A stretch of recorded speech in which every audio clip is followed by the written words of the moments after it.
नमस्कार, बहुत बहुत स्वागत करते हैं क्लिक टुडे के आज के इस वीडियो में। इस वीडियो में हम बात करने वाले मुख्यमंत्री कन्या उत्थान योजना की राशि को लेकर के। तो देखिए, जितनी भी छात्राएं हैं उन सभी को मैंने लगातार अपडेट देते हुए बताया है कि मुख्यमंत्री कन्या उत्थान योजना की जो राशि है वो आपको अपना ग्रेजुएशन कंप्लीट करने पे मिलेगा।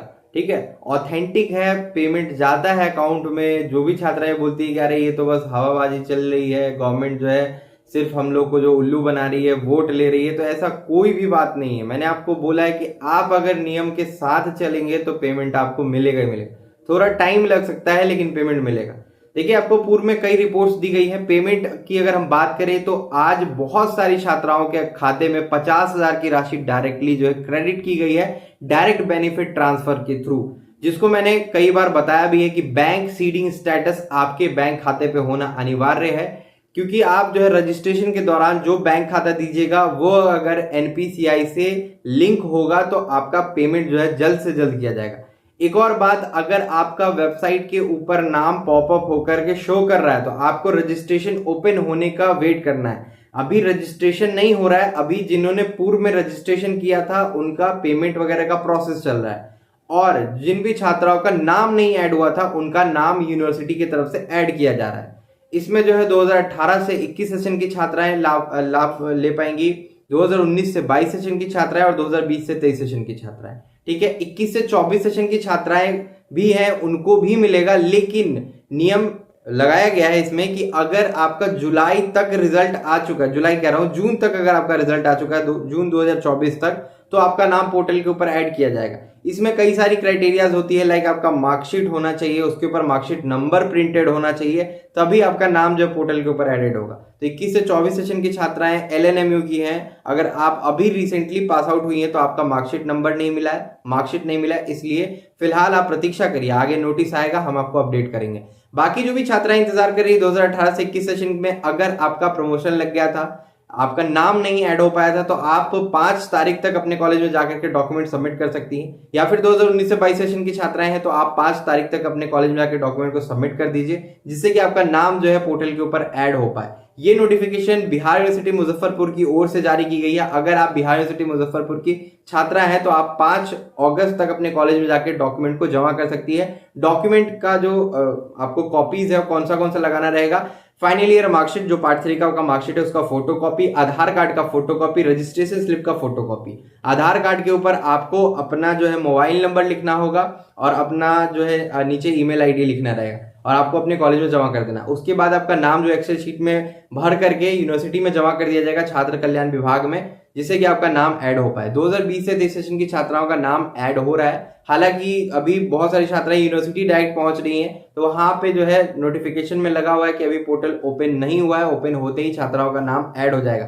तो फिलहाल आप अपना डॉक्यूमेंट तो जमा कर लीजिए, कॉलेज में जाकर के डॉक्यूमेंट जमा कर दीजिएगा, उसके बाद जो अपलोड हो जाएगा। अब आप एक बार डॉक्यूमेंट पहले जमा कर चुकी हूँ या 2 बार या 3 बार, पिछले साल कितनी भी बार आप जमा कर चुकी हूँ, अभी जो है नोटिस आया है उसमें आपको दोबारा जमा करने के लिए कहा जा रहा है, तो आपको दोबारा जाके जमा करना ही पड़ेगा। इसलिए जमा करना पड़ेगा क्योंकि यूनिवर्सिटी के पास जो डेटा मिसिंग हो चुका है, दैट्स वाई आपको दोबारा जो डॉक्यूमेंट मांगा जा रहा है। 20 से 23 सेशन वाली छात्राओं को डॉक्यूमेंट जमा करने की कोई भी जरूरत नहीं है। कारण ये है कि अगर आपने एग्जामिनेशन फॉर्म भरा था, एग्जामिनेशन दिया था, पास आउट हो चुके हैं, तो आपके एग्जामिनेशन फॉर्म के डेटा के बेसिस पे ही आपका नाम पोर्टल के ऊपर ऐड किया जाने वाला है। ठीक है, इसलिए 2020 से 23 सेशन की छात्राएं हैं वो निश्चिंत होकर के घर पे रहिए। आपके लिए ये नोटिफिकेशन नहीं है, 18 से 21 के लिए और 19 से 22 सेशन की छात्राओं के लिए। ठीक है, और इसका पेमेंट मिलेगा ही मिलेगा। जो छात्राएं शादीशुदा हो चुकी हैं या फिर जो छात्राएं सेकेंड डिवीजन की हैं, उनको भी इस योजना का लाभ मिलेगा। 50,000 का अमाउंट मिलेगा। फर्स्ट डिवीजन हो या फिर सेकंड डिवीजन हो या फिर मैरिड हो, आपको अमाउंट 50,000 का मिलेगा। लेकिन मैरिड में एक नियम है कि अगर आपकी शादी हो गई है और अगर आपने आधार कार्ड के ऊपर अपने हस्बैंड का नाम चढ़वा लिया है, हस्बैंड के यहाँ का एड्रेस चढ़वा लिया है, तो फिर आपको सुधार करवाना पड़ेगा, तभी आपको इस योजना का लाभ मिल पाएगा। नहीं तो डोमिसाइल सर्टिफिकेट की वजह से रिजेक्ट हो जाएगा।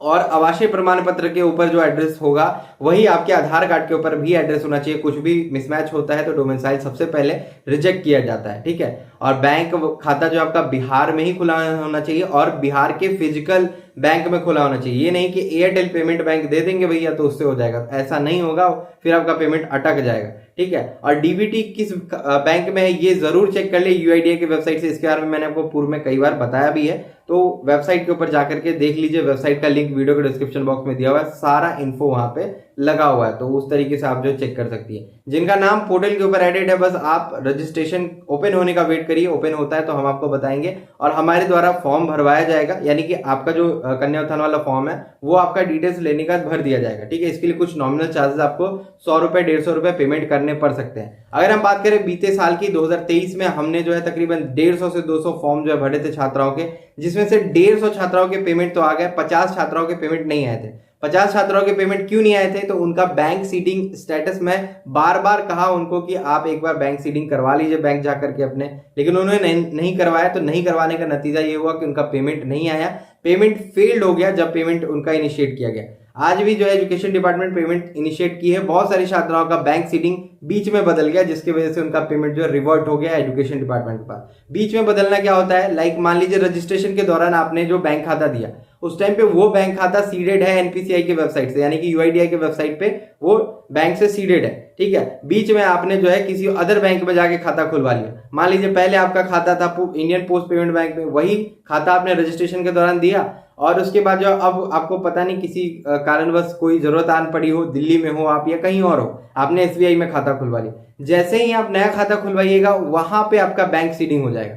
जैसे ही उसमें बैंक सीडिंग हो जाएगा आपका पेमेंट इस खाते में आएगा नहीं। जब एजुकेशन डिपार्टमेंट पेमेंट आपके खाते में करने के लिए जाएगी इंडियन पोस्ट पेमेंट बैंक में, तो उनको बताएगा कि इनका जो है बैंक सीडिंग तो अब एसबीआई में हो चुका है। इस केस में आपका पेमेंट फेल्ड हो जाएगा और पेमेंट रिवर्ट एजुकेशन डिपार्टमेंट के पास चला जाता है। फिर आपको 1 साल तक का इंतजार करना पड़ सकता है पेमेंट लेने के लिए। और यही वो केस है जिसमें कई सारी छात्राओं का पेमेंट अटका पड़ा था, अब जाकर के धीरे धीरे करके क्लियर हो रहा है, क्योंकि छात्राओं ने डॉक्यूमेंट को अपडेट करवाया। जिनका रिजेक्ट हुआ है वो भी दोबारा से रजिस्ट्रेशन कर सकती हैं, इसलिए घबराने की कोई भी बात नहीं है। आप लोग जो है तैयार रहिए, जैसे ही पोर्टल ओपन होगा हम आपको अपडेट दे करके बताएंगे, एक एक इन्फॉर्मेशन बताएंगे। आप हमारे साथ बस बने रहिए, व्हाट्सएप पे मैसेज करिएगा, तब जब रजिस्ट्रेशन ओपन हो जाएगा आपको एक एक इन्फो हम बताएंगे। और रजिस्ट्रेशन कैसे करना है ये भी हम बताएंगे। अगर आप चाहती है कि हम खुद से कर लें घर पे बैठे बैठे, तो आप खुद से भी कर सकती हैं, या फिर आप चाहती है कि हमारे थ्रू रजिस्ट्रेशन करवाने का, तो हम भी कर देंगे आपका, ठीक है।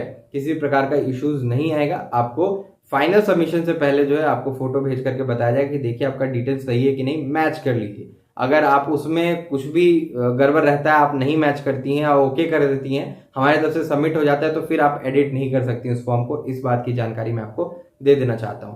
तो बस छात्राएं जो भी 2018 से 21 की हैं, 19 से 22 की हैं, या फिर 2020 से 23 सेशन की है, इंतजार की घड़ी आपके लिए अभी भी रहेगी, क्योंकि जब तक पोर्टल ओपन नहीं होगा तब तक आपका नाम ऐड नहीं होगा। पोर्टल अभी भी कहीं ना कहीं जो है खुलता है बंद होता है, खुलता है बंद होता है, तो इसके वजह से इश्यूज आता है, तो नाम इसलिए भी आपका नहीं दिख रहा होगा।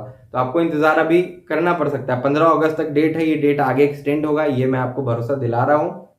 और अभी आप अपना डॉक्यूमेंट जमा कर लीजिए अपने कॉलेज में जाकर के, जिससे कि आपका नाम ऐड होने में किसी भी प्रकार की कोई परेशानी ना आए। पेमेंट का प्रूफ मैंने आपको दिखा दिया। जो भी छात्राएं कहती हैं कि बस वीडियोस बनते हैं और व्यूज मिलते हैं इन लोगों को और हमारा पैसा नहीं आता है, तो देख लीजिए ये प्रूफ है, और ये आज के डेट का ही प्रूफ है। आज ही पेमेंट जो है बहुत सारी छात्राओं का हुआ है। जिनका रेडी फॉर पेमेंट दिख रहा था वो सब स्टेटस चेक करना ना भूले। और इन प्रोसेस होता है, उसके बाद इन प्रोसेस होने के दिन ही जो है पेमेंट उनके खाते में पहुंच जाता है। अगर आपका कोई सवाल या सुझाव हो तो नीचे कमेंट करके पूछ लीजिएगा। आज की वीडियो में इतना ही, तब तक के लिए हम चलते हैं। धन्यवाद, फिर मिलेंगे अगली वीडियो में।